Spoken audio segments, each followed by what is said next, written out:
Good day, America, and welcome to CJ Knows. Man, I'm excited. I got Mark Edge. My gosh, he is the Edge-o-matic, man. He is a stud in radio and TV. He's known for 21 years. He's a little bit of a libertarian. We'll talk about that in a little bit. Also, along with us today, the maestro himself, the king of kings of radio, back in the day, political talk show, Henry Raines. He's going to be helping us out. Not only is he doing a great job producing, but he's going to be helping us with all our slides and giving us comments as well. I'm looking forward. American AM and the Henry Raines Show. If you go back at any time and check this out, he was one of the premier talk show hosts in Tampa Bay in political talk. I just remember you all were the my very first co-host. Yeah, actually. And I remember he used to piss off a lot of Republicans, but I remember we used to start off saying, well, Obama's my president or something. They'd get all upset. That was Tampa. That was years later.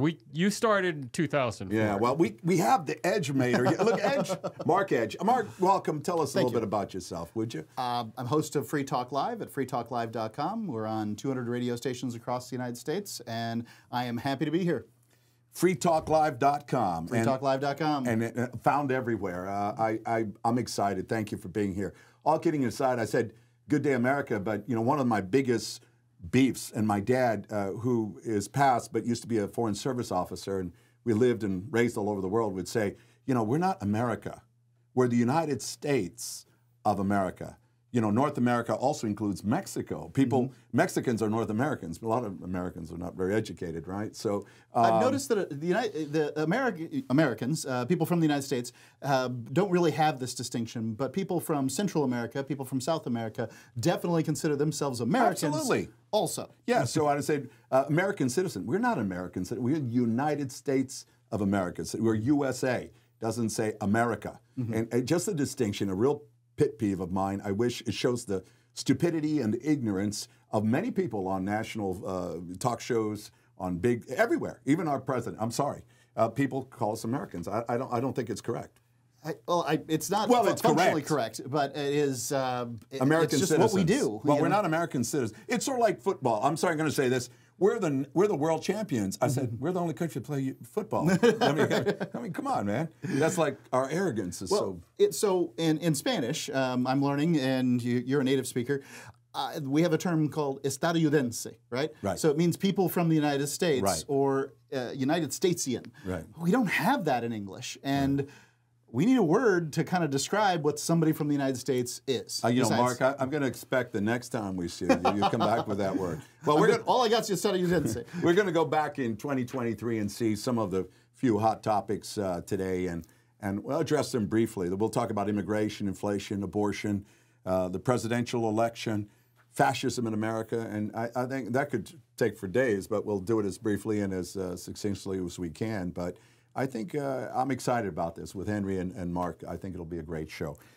As far as fascism goes, I heard a comment from Trump this week that really put me back on my heels. And this is a guy, as a person who's been elected as a Republican 3 times, I was really surprised to hear it. You mean the immigration comment? The poisoning the blood of our nation. Look what we have. When they let, I think the real number is 15, 16 million people into our country, when they do that, we got a lot of work to do. They're poisoning the blood of our country. That's what they've done. They poison mental institutions and prisons all over the world, not just in South America, not just the 3 or 4 countries that we think about, but all over the world. They're coming into our country from Africa, from Asia, all over the world. They're pouring into our country. Nobody's even looking at them. They just come in. Right. So I would call that a dog whistle, but everybody can hear it. It's just a whistle. And he went out and said it. Now, it's true, the Mariel boat lift back in the 80s, what is that, 50 years ago? I lived through that. That was brilliant by Castro. But, I mean, they were letting out mental institutions there. But the idea that somehow the worst of Latin America is coming here. Now, I spent quite a bit of time in Honduras, and their feeling is that they're losing their best to the United States. Well, wouldn't we want that? As the United States, don't we want the top 10% of every other country? We do, and we've always had them. That's what, when we got to the moon, it was the German scientists that really built the rockets that got us there. Google, I mean, some of the greatest corporations and entrepreneurs in our country are from immigrant families. Yeah. And, we have a big issue. Immigration is broken. But I put the whole problem of immigration on Congress. People think that the president is a dictator. He's not. Matter of fact, Trump was a failure in moving Congress to get things done, like the bill that infrastructure. He's failed in numerous things, building the wall, many things. President has to do his best to marshal the loonies in Congress to come up with immigration reform. And if you remember, Marco Rubio and those gang of, I think, 8 senators, they were going to change immigration, and they were told to stand down. Why? Because immigration and abortion are a couple issues that Republicans have always used to get elected. If they don't have a problem at the border, they have no issue. They have nothing to scream about. So we have issues with immigration. It has to be corrected. The last time we did immigration reform, I think it was in '86. It was under Reagan for sure. Yep. And Republicans led the way. Matter of fact, if they have any brains, they'll know that Latinos are conservative. They would be more likely to be a Republican than Democrat. So Mexicans, by a landslide, elected George Bush out of Texas. And that, well, I mean, it just goes to show that Latinos will vote Republican. They're natural Republicans. What it shows, I was a Republican at one time. I switched parties because of the racism. Republican Party left me. I didn't leave the Republican Party. I'm a libertarian socially, but I'm physically a conservative. But yet I have a heart to help with people. And so I really believe that we need to fix the problem, but it comes from Congress. Having said that, I really hate the term, and what we see the former president doing there is making it normal to step on people, to dehumanize people. What we saw in Nazi Germany and with fascism in Italy. What they're doing is, and what they're trying to do, is to get us comfortable with the abuse of people. So if we call them illegal, then it's easy to treat them like dogs and animals, okay? They're not illegal, number one. It's not against the law not to have papers here. Now, how do I know this? When you commit a crime, when you commit a crime, what do you have a right in this country? To win a lawyer. Right, to have a lawyer and to remain silent. Okay, but when we deal with immigration, do you have a right to an attorney? Sure. No, you don't. No? No, it's not a crime. You don't have a right to a lawyer if they come after you for immigration things. So clearly, it's not a crime. The only time it's a crime, if you're entering incorrectly, you're caught, they deport you, and then you come back again. Now it's a federal crime. You'll do about 6 months. But if I come across by airplane, what's that charge? What if you return after having been deported? What's that called? I'm not sure. I think it's illegal. I don't know. I'd have to look. Next time I'll bring the statute. I don't want to misquote. But what I can tell you is that it's not a crime to be undocumented. Now, let's talk about the southern border right now with all the Venezuelans coming in. They're lining up. They're queuing up. They're not sneaking in. Well, Venezuelans are allowed to come. No. Look, yes and no. Everybody can come, and what they're doing is claiming political asylum. And I've done asylum trials, okay? So they're queuing up. They just showed on the news the other night. Lines of people queuing up at the border. They're not sneaking in. They're coming in and saying, I have political asylum. So what happens is the system is crushed. We don't have enough judges and people and so forth. And so we let them in. We give them a date to come back to court. When they do come back 8 years later, they're going to be deported. No, this is a true story. Right. I know people in Miami that came from Colombia, political asylum. They're on their 8th year. They still have not had their court date. In the meantime, they've had children. The problem is they should expedite the hearing and deport them if they don't qualify. But Congress will not fund them. You don't have to put a wall. You just have to follow through with the law. President can only do so much. Congress has to fund. Congress doesn't want to fund Ukraine. They don't want to do this and that. They want to spend stupid money on a wall that means nothing. Fund the people that run the courts. Change the laws. We need labor in Florida to pick tomatoes, the oranges. They need to be able to come in and go home. Anyway. I think that free people can cross the borders of free countries freely, or you don't have free people and you don't have free countries. But I would say that it seems like we've got to get together and make some kind of compromise. I'm wondering what they're going to come up with Washington, D.C. I've got my ideas, but, they don't care what I have to say. But it's not going to change, and I'm going to tell you why. It seems like it's not. Congress has a favorable rating of 18 to 22%. Okay, That's but 94 new highs. But 94% of them get reelected. Right. And you can have good people in Congress, but the system is broken, and we can get into that later. And that we need Congress to act, to pass immigration laws that make sense. What do you got there, Henry? I think you're making great sense. I think that's a great point for us to end on. Yeah. Do we have any interesting points that we can talk about and show? Well, mainly the hysteria that is played up on the media for everybody's self-interest doesn't really hold up when you look at the numbers. Over the last 3 years, they have almost the same number of border encounters by the Border Patrol. As you can see, there's a graph the audience will be able to see. It pretty much returns to the mean as you move from the October through the year to September. In fact, the latest numbers from the Border Patrol show that actually from September they've started to come down again. So you have this flow depending on the events and seasonality and things like that.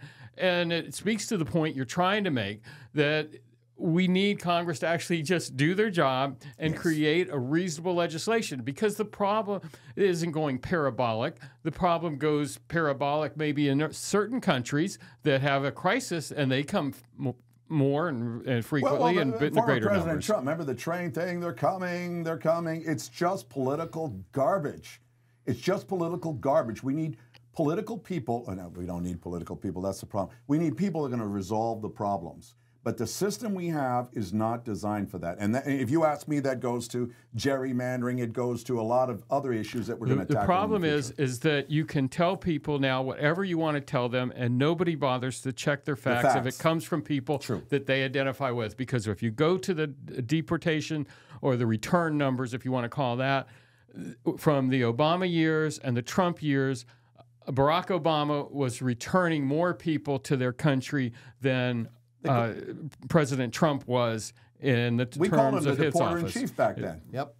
As you can see, it's about 100,000 more that were being returned under Obama on a yearly basis than were being returned by President Trump. Now, I was in the White House during that era, and let me tell you, what I learned is that there was a deal that Obama had with the Republicans in Congress. And if he would deport and do these things, then they would come together and come up with immigration legislation. And he got stuck with the knife in the back over that. So he ticked off the people that were more pro-immigration, and he upset the other side. He couldn't win because Congress is, and I'm just not Congress, and the Republicans are just not.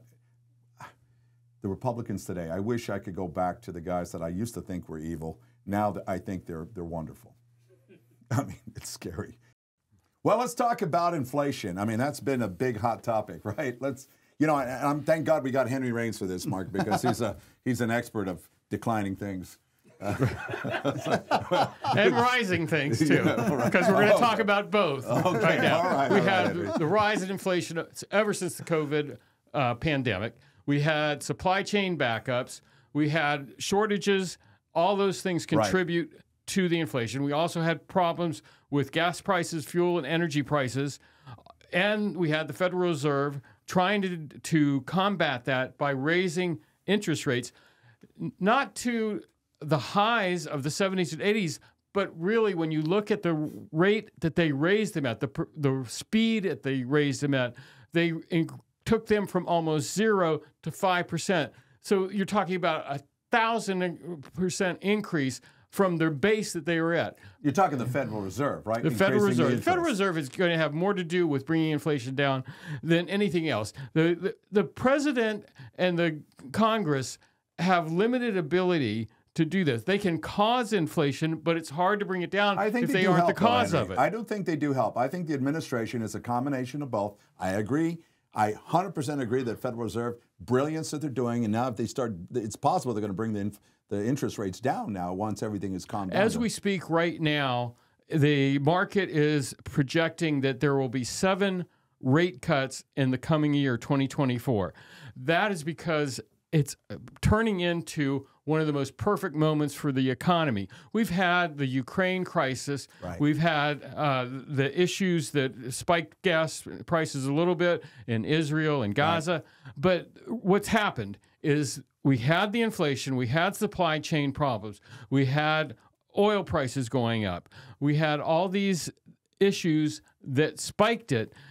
And really, when you don't have the products to sell, they were supply problems. We didn't have product. But that's where the White House comes in, Henry. I really do believe it's a combination of things that can handle inflation.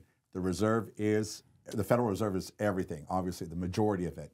Really brilliant movements and actions. Well, it's great that you give them credit for that, but the big problem is the American voter is blaming Biden for inflation that doesn't exist. First, you have to show them that inflation doesn't exist. The economy that inflation is great. Has been Fox beaten. is having a hard time even people don't want to believe it. Well, they don't follow the news. They don't. Did they just watch the propaganda networks? I mean, what do you think, Mark? Well, the voters are what matter, and right now voters have the lowest favorability rating for Biden during his entire administration. They're not voting today. That's true. Thing. And if they can turn this around by the time the election comes, I think that's the key to it all. Well, I will say that the White House has had a lot. We had supply chain issues. Remember COVID? This president inherited a mess.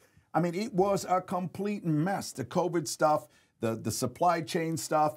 I mean, he had to open up the ports. He gave. Remember, they opened up the reserves of oil. And what are we showing? The problem with the American voter and the people that are working for a living and having to go out, they go and they buy gas and they buy their food almost every day of the week, and so they don't see the rate of change. They don't feel the rate of the change. They just see it going incrementally higher. It's not jumping as much. But actually, in the past year, as the chart behind you shows, we've had 20% drops in gasoline prices. Household energy is another item that's dropped over 15%. We're actually now getting to almost every category is lower than it was a year ago. Some are small numbers, but everything is lower. So where will it be a year from now when the people actually vote? That's what's important. I loved what Newsom was saying in one of the debates. I'd rather have Biden at 100 than Trump or anybody else at any age, because they're actually doing a good job. And if you really think that the president does everything on his own, you're a fool. They're a leader of a group of people. They're only as good as the people that surround them and the people that give the advice. And I think you're right, Henry. You've a great point. The people live in an alternative world. All I know is I put diesel in my van, my big van, and I'm paying some of the lowest prices I paid in years. Now, it's going to spike a little bit now because of what's happening in the Red Sea with the Houthis and all that, but they're going to resolve that too by getting the U.S. military to stop that, and the prices will come back down again. Well, and that's another thing of where the administration's helping with inflation. Well, just quickly speaking to that, and they have created a coalition not just of European countries, but some of the Middle Eastern countries that have been reluctant to get involved. They are starting to now. So there is movement on that front too. But we'll see what happens in November, where the prices are. Plus, the other good news that came out today is that employee wages continue to go up. They didn't make match during the early parts of inflation, but if they continue to go up like they have been, eventually they're going to see those rates meet. We have never seen this rate of pay for Hispanics and African Americans in this nation. Employers can't even find people. We have to go overseas to find people. I mean, not even to just bring them in, just to function. It is a problem because the cost that you need to spend to employ people is high because we need the labor. We have no problem. I mean, we're in a good position. I really believe that. And I think when it comes a year from now, you're going to see the results. What was it that the Bushes or whoever said it's the economy, stupid, right? That was the Clintons on that. And I like the other quote that he's got, which is that the president is more to the economy like a bull rider is to the bull. You know, it's just riding. Yeah, it's just riding. It's a very difficult thing. I think you're right, but I think what Henry brings out is really important in that we don't have problems. It's all manufactured. A lot of it is manufactured. The truth is not getting out to the people. We also don't have enough supply of homes, which is a big driver of everything. That's another thing. I know I just bought a home in Orlando, and I paid twice the price than what the guy did before 2 years earlier. It more than doubled in 2 years. I almost had a heart attack. People can't buy homes right now because interest rates are too high. This is the one area where you really need to sort of hold off. We're not really into that type, but let me tell you something. I remember in the 80s, I used to sell new homes. I think the company was called General Homes. They don't exist anymore.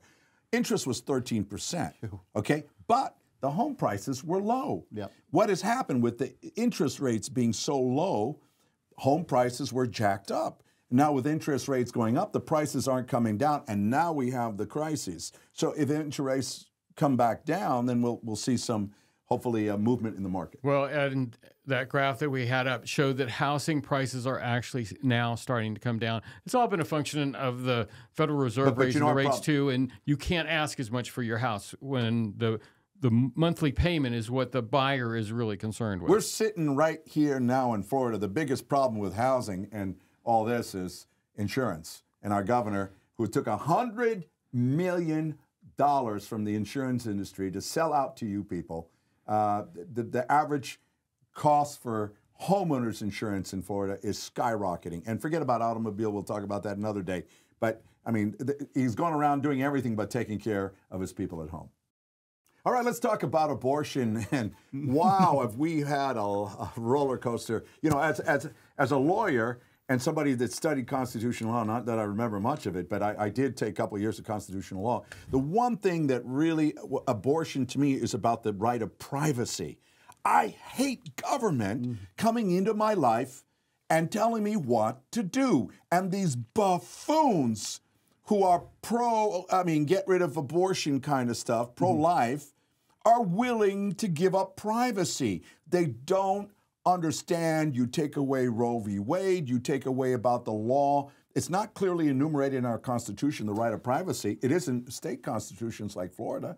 But we do not now have a right of privacy. So welcome to you buffoons who claim to be democracy type, libertarian types that have just ruined the concept of privacy. Now the government can come and do anything they wish. Mark, tell me about your visions and ideas on abortion. Well, as far as Roe v. Wade goes, I think that what we've got is a 200-plus-year-old nation with a very old document governing it, the oldest document, governing document in the world. Second oldest, San Marino's ahead. And so the difficulty with that is that, the founders didn't envision this. I think that it is a state purview because, but that's the difficulty is not every state feels... Well, okay, so what you're bringing up is not abortion, but really, is the Constitution a living document interpreted by justices, or is it a literal translation? Because at the end of the day, I fall with times change, and I don't want to open up this document like what you do in Florida, where they had rights for pigs on the Constitution. They do. No, you can't do that. You have to let the times dictate what goes on in that sacred document. And to me, they came up with the right of privacy by taking this. Amendment, this and putting in a blender. I think they call it the blender theory, and they come up with privacy. Before on Griswold, the case before Roe v. Wade, right. Contraceptives was illegal. You couldn't, put it in the mail. Contraceptives, for crying out loud. And so they came up with privacy that is not literally written in our federal Constitution.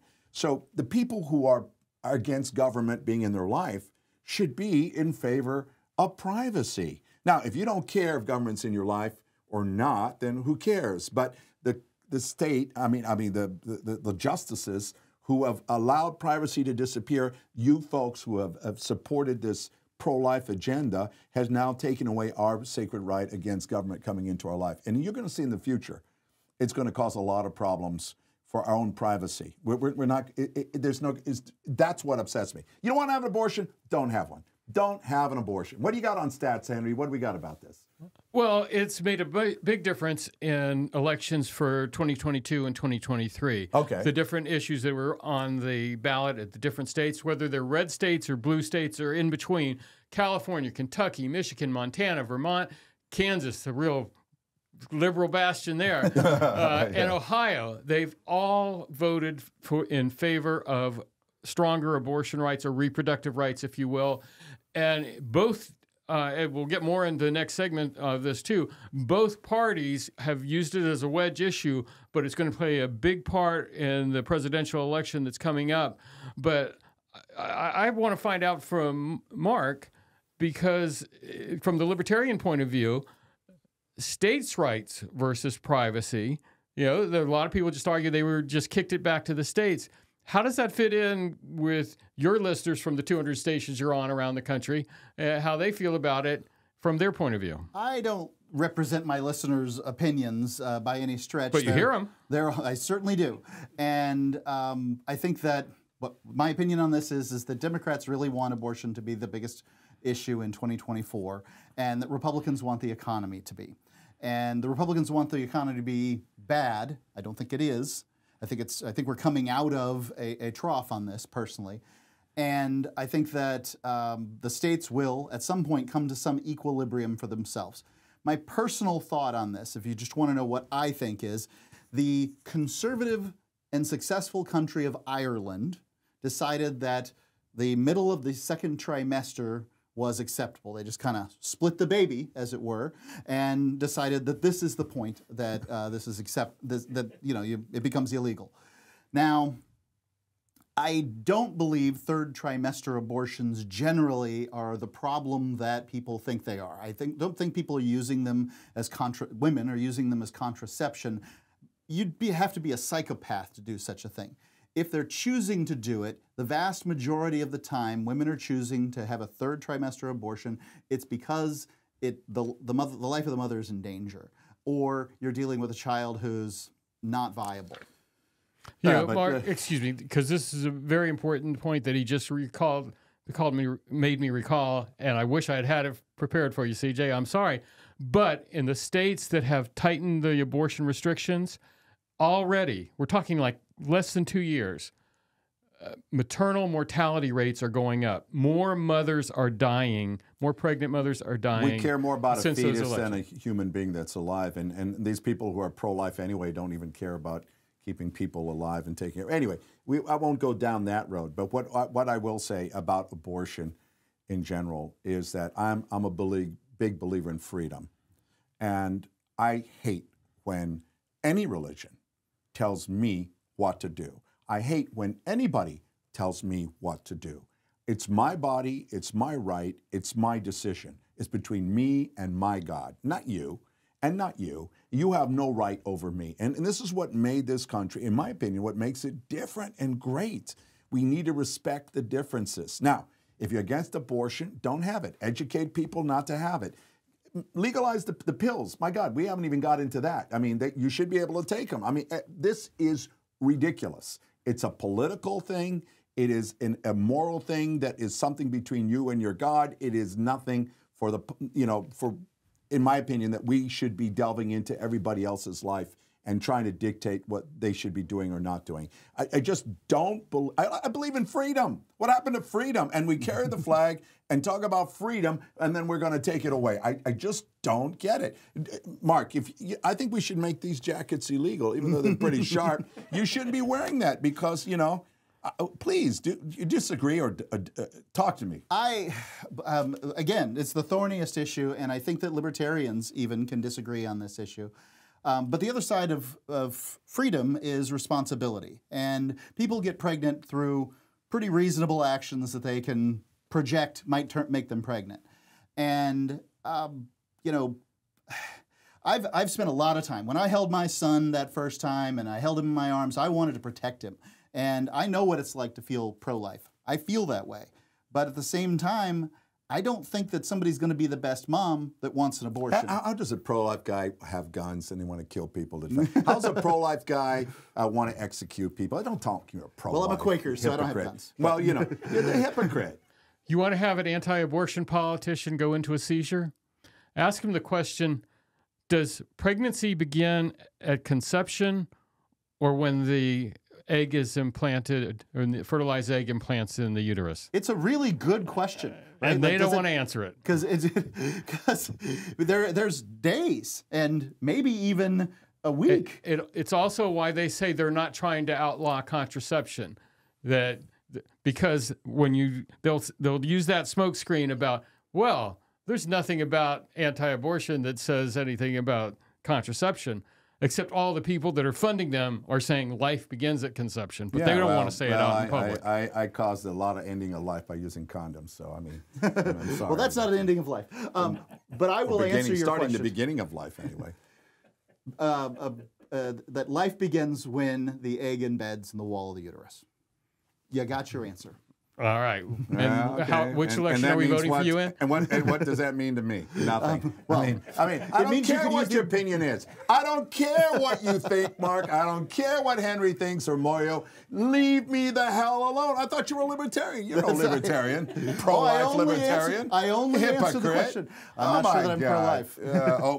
Okay. I consider myself pro-death. Well, I'm in favor of that too. Why can't I kill myself if I want? Why can't I end my life? Why does Henry have the right to stop me? Somebody's committing suicide, they arrest you here, and they charge you. I don't. It's your life. Kill yourself, please. Have you ever had a client that got charged with committing suicide? No, they're usually, my client's usually successful. So, I mean, no, all kidding. Listen, all kidding aside, I mean, it's like, I raced motorcycles for years. They're going to outlaw that. Yep. Guys want to ride without Skydiving. helmets. I think that's stupid. Hey, it's your right. Fine. You want to jump out of airplane? Fine. Go do, look, the Challenger went up, it blew up, I felt bad. I didn't feel bad for them. They died doing what they loved. If you're doing your thing, fine, it's your life.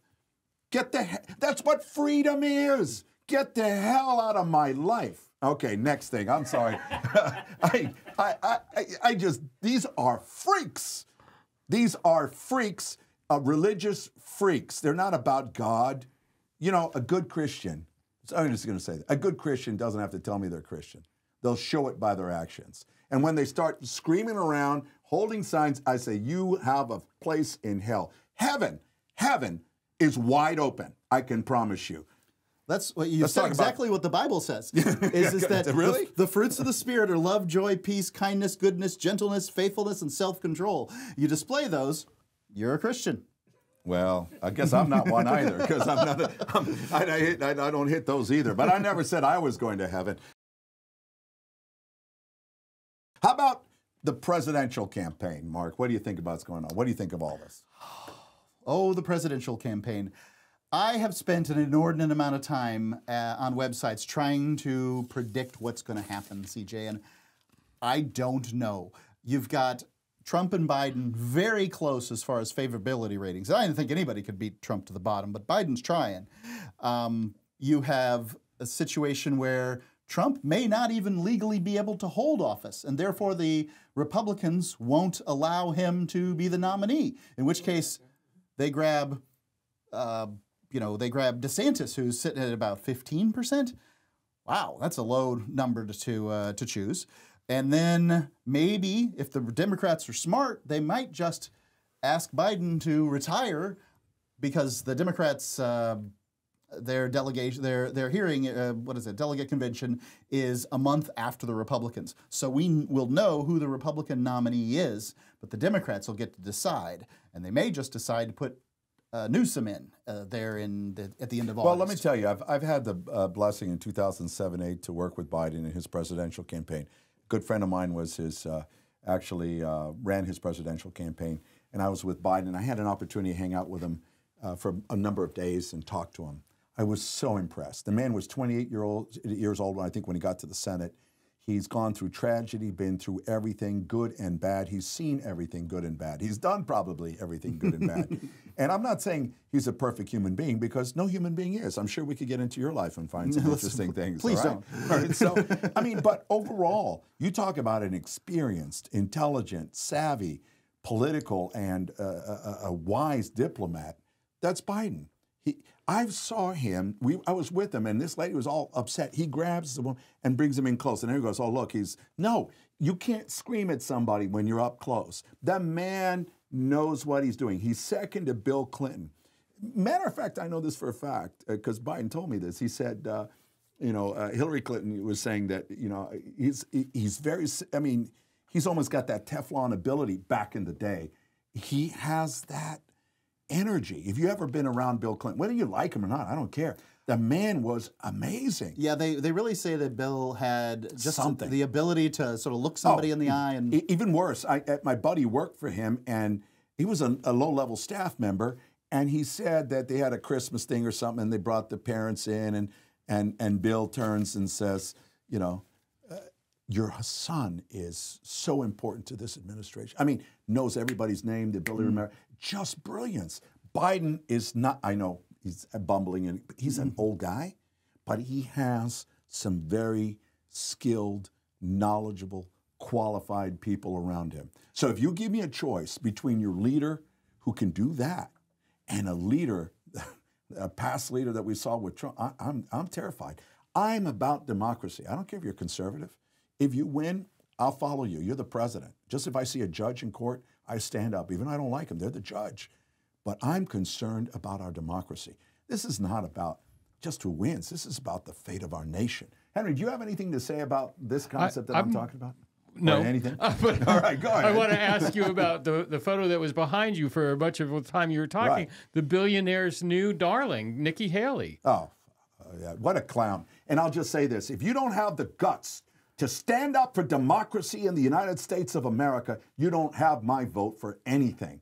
DeSantis, all of them on the Republican stage, except for Chris Christie. Now, whether you like Chris Christie or not, he's the only one speaking truth to power. I mean, I'm not saying he's my favorite guy in the world. But she tried to thread the needle on the abortion issue, which you just got done saying was going to be the big issue of 2024. Why don't we have politicians or people that are going to lead instead of like just based on the polls? Listen, the president, former president, was part of an insurrection. He's broken the law. The Constitution is clear. I don't know why people are upset. You know, or the people who want the Constitution just turn it off when it doesn't suit their purposes. We are officers of the court. Swarmed up I am to uphold the Florida Constitution, the federal Constitution. The President of the United States definitely took that oath plus, and then he's undermining the nation of this country. He's undermining the country.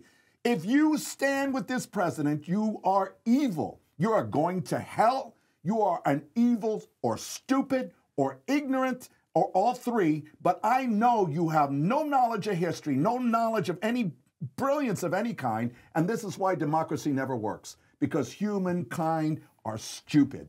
I mean, you're just stupid. You might know you're a great welder, you're a good this at that, but I'm sorry. Let's defend our nation. I don't know, Mark. Maybe I'm off base. Am I off base? Tell me. You won't find me in that. I would tend to agree that, honestly, you don't ask ignoramuses' opinions on how to fly a plane. You wouldn't ask their opinion on how to run a nation. I don't ask Mark about who should be voting. I'm of the opinion that we've got to have a system to select people who are better or worse at voting. Here's the whole problem. But here's the whole problem with our political system and why democracy is failing. And I don't care. I really believe if you run for office, you're still going to fail. If any of us in this room. He didn't fail. He won 3 times. No. I don't mean. But I got nothing done. No. That's what he means. No. Yes. I'm not talking about winning. I'm talking about changing something, making a difference. The system is corrupted, and you can't. I mean, that's my point. And for example, let's take, why does AOC get in Congress? She takes on a moderate Democrat, beats him, and in that district, if you want to be a congressperson, you just have to play to the left. Sure. Hell with the right and hell with the middle. In Sarasota, Florida, all you have to do is play to the right. You don't have to worry about that. You're not going to lose your job. So you have to tack more right. And so you have more congressional members who are one extreme or the other, not having to respect either side. So they don't care. And it's based on gerrymandering. It's the way we elect our people. Until we change a few of these things, nothing will change. Because the incentive, if you want to stay in Washington, is to play this stupid game. Fascism in America, it's sort of about the presidential stuff. What do you think, Mark? You know, I think that the fascism thing's one of those sort of red meat for Democrats issues.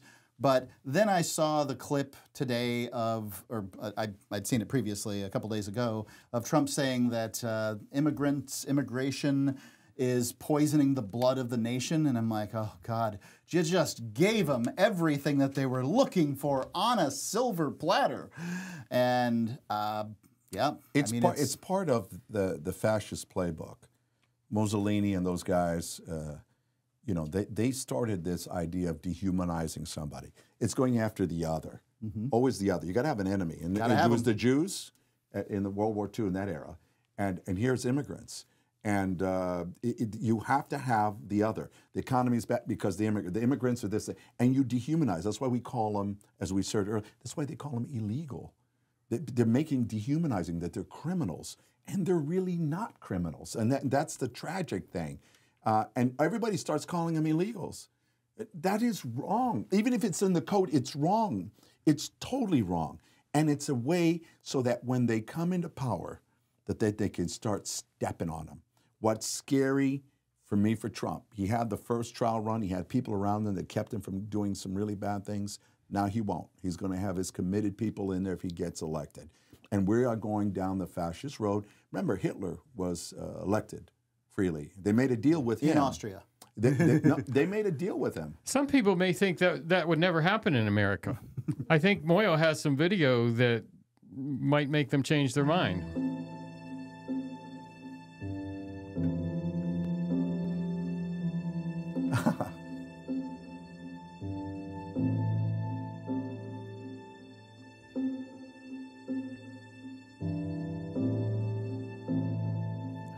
New York. I didn't know George Washington was a Nazi.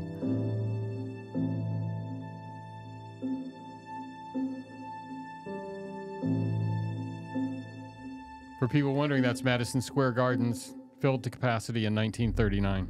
Yes. Nazism, fascism. They're still here. Now they're in Iowa. They're parts of everything. They're usually very white. Any state that you have a... In 1939, everybody in Madison Square Garden was going to be very white. It wasn't going to go any other way.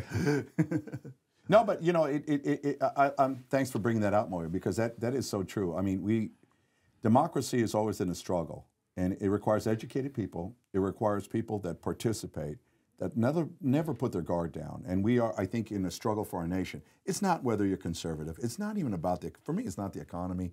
It's about whether this country will continue as a democracy, as a republic.